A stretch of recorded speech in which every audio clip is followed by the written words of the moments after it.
தமிழச்சி பட்டிமன்ற பேச்சாளர், பல தொலைக்காட்சிகளிலே பேசிக் கொண்டிருக்கக்கூடிய அன்பிற்கினிய என் அன்பு தங்கச்சி கொங்கு தமிழச்சி மைதிலி ரவிச்சந்திரன் அவர்களை வருக வருகவென்று வரவேற்கின்றீர்கள்.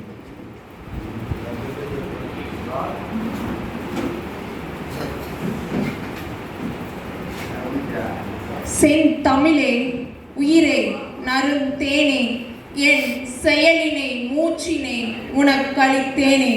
பொதிகை மலைதான் பிறந்து போற்றுதற்கு உகந்ததொரு மதி நிறைந்த தீந்தமிழும் மனத்தினிலே இருக்கையிலே நதி எனவே கவிதை வரும் நற்றமிழின் மனத்தோடே. நதி எனவே கவிதை வரும் நற்றமிழின் மனத்தோடே. கதி எனவே கிடக்கும் என்னை கவித்துவத்தால் உயர்த்திடுமே. கவி எனவே கிடக்கும் என்னை கவித்துவத்தால் உயர்த்திடுமே. புலன்களுக்கு அணியமைத்து பூட்டிடவே எண்ணுவோர்க்கு நலங்கொடுக்கும் செந்தமிழே. புலன்களுக்கு அணியமைத்து பூட்டிடவே நினைத்திருப்போருக்கு நலங்கொடுக்கும் செந்தமிழே. நாட்டை யாழும் என்னாலும் நலம் கொடுக்கும் செந்தமிழே. நாட்டை யாழும் என்னாலும் பலத்தினையே காட்டினாலும் பைந்தமிழுக்கு ஈடுமில்லை. பலத்தினையே காட்டினாலும் பைந்தமிழுக்கு ஈடுமில்லை.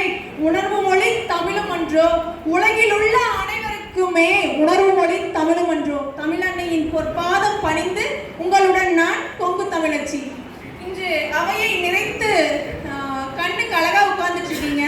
இப்படி இந்த ஒரு வாய்ப்பை உங்களுக்கு எல்லாருக்குமே கொடுத்த நடப்பு தராசு நாளிதழ் மற்றும் நடப்பு தராசு மக்கள் இயக்கத்திற்கு என் மனமார்ந்த வாழ்த்துக்களும் நன்றிகளும்.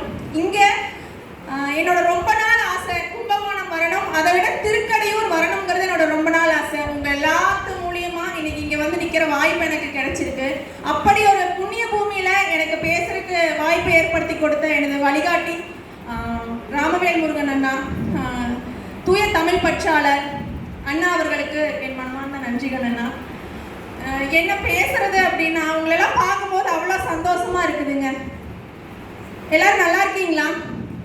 ஏனுங்க உங்களத்த எல்லாரும் நல்லா இருக்கீங்களா? நீங்க எல்லாம் விருது வாங்கறதுக்கு வந்திருக்கீங்க. உங்க கூட பேசுறதுக்கு நான் கோயம்புத்தூர்ல நீங்க வந்திருக்கிறேன். நீங்க வாடி பேசாம இப்படி இருந்தீங்கன்னா நான் எப்படி பேசுறது? கை தட்டிங்க பலமா, இன்னும் பலமா. ஏன்னா நமக்கு நாம தானுங்க ஊக்கப்படுத்திக்கணும். எப்பவுமே தன்னம்பிக்கை தனக்குத்தானே ஊக்கப்படுத்திக் கொள்வது என்பது பெரிய விஷயம். ஒவ்வொரு இடத்துலையுமே நமக்கு ஒவ்வொருத்தரும் வந்து ஊக்கப்படுத்திட்டு இருப்பாங்கன்னு சொல்ல முடியுங்களா? நம்மளால சொல்ல முடியுமா? வீட்டில் இருக்கிற மனைவிமார்களுக்கு கணவன்கள் ஊக்கப்படுத்தலாம், கணவன்மார்களுக்கு மனைவிகள் ஊக்கப்படுத்தலாம், அதாவது உங்க துறையை பொறுத்த வரைக்கும். அப்புறம் பிள்ளைகள் ஊக்கப்படுத்தலாம், ஏதோ சொந்த பந்தம் கொஞ்சம் நல்ல மனசு இருக்கிறவங்க ஊக்கப்படுத்தலாம். எல்லாரும் ஊக்கப்படுத்துவாங்களா?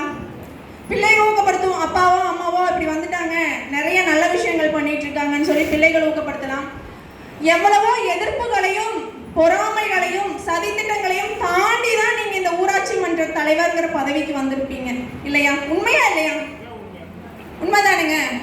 அவ்வளவு பகைகளையும் எல்லாத்தையுமே தாண்டி எவ்வளவோ அண்ணா சொன்ன மாதிரி எவ்வளவோ பேர்களுக்கு இடையில தேர்ந்தெடுக்கப்பட்ட முத்துக்களாய், அதாவது தேர்ந்தெடுக்கப்பட்டு உன்னித்து கவனிக்கப்பட்ட வைரங்களா நீங்க இன்னைக்கு உட்கார்ந்துட்டு இருக்கீங்க. உண்மைதானே?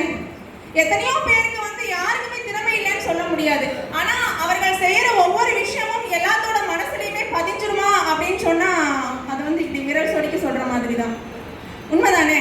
ஏன்னா உங்க பகுதி மக்களுக்கு எல்லாம் நீங்க பண்ணின ஒவ்வொரு விஷயமுமே அவ்வளவு அவங்களோட ஆள் மனசுல போய் பதிஞ்சதுனாலதான் நீங்க இன்னைக்கு அவங்க மனசுல பதிஞ்சு நின்னதுனாலதான் நீங்க இங்க வந்து இப்படி கிராம சேவா ரத்னா விருது வாங்குறதுக்கு வந்து உட்கார்ந்துருக்கீங்க இல்லையா? அதாவது யாருக்கிட்டையுமே போய் உங்க பேரை சொல்லி இவங்க எல்லாரும் என்ன சேவை பண்ணினாங்க அப்படின்னு சொல்லிட்டு நம்ம நடப்பு தராசு நாளிதழ் வந்துட்டு வாக்கெடுப்பு நடக்கவோ இல்லை இந்த சமூக வலைதளங்கள்ல இருந்து ஓட்டிங் கவுண்டிங் அதெல்லாம் வாங்கியோ உங்களை தேர்ந்தெடுக்கல. நீங்களாம் வருவீங்கன்னு உங்களுக்கு தெரியுமா? தெரியாது இல்லைங்களா? உங்களுக்கே தெரியாம தானே உங்களோட நீங்க என்ன நல்ல விஷயங்கள் பண்ணியிருக்கீங்க அப்படிங்கிறத வந்து கணக்கெடுப்பு பண்ணி கொண்டு வந்து நிறுத்தியிருக்காங்க. அப்படி உங்களோட திறமைகள் எல்லாத்தையுமே வெளிக்கொண்டு வந்து இங்க உங்க எல்லாத்துக்குமே ஒரு சேவா ரத்னா விருது கொடுக்கறதுக்காக இங்க உட்கார வச்சிருக்கிற நடப்பு தராசு நாளிதழுக்கு மீண்டும் ஒரு முறை எனது மனமார்ந்த நன்றிகளை தெரிவித்துக் கொள்கிறேன். ஏன்னா இப்ப சமூக வலைதளங்கள்ல ட்ரெண்டிங்கா போயிட்டு இருக்கிற ஒரு பழமொழி தெரிஞ்சிருக்கும்னு நினைக்கிறேன் நிறைய பேத்துக்கு. ஊக்குவிக்க சரியான ஊக்குவிப்பவர் இருந்தால் ஊக்குவிப்பவர் கூட தேக்குவிப்பார் இல்லையா? எல்லாத்தோட திறமைகளையுமே தட்டி கொடுத்து கொண்டு போறதுக்கு இங்க யாருமே கிடையாது. ஏன்னா நம்ம ஒரு அடி வளர்ந்தோம்னா அடுத்த அடி வளர விடாம காலை சுண்டுகள்ல கூட பிடிச்சி கீழே இழுத்து தள்ளுற உலகம் இது. சரிதானே நான் சொல்றது?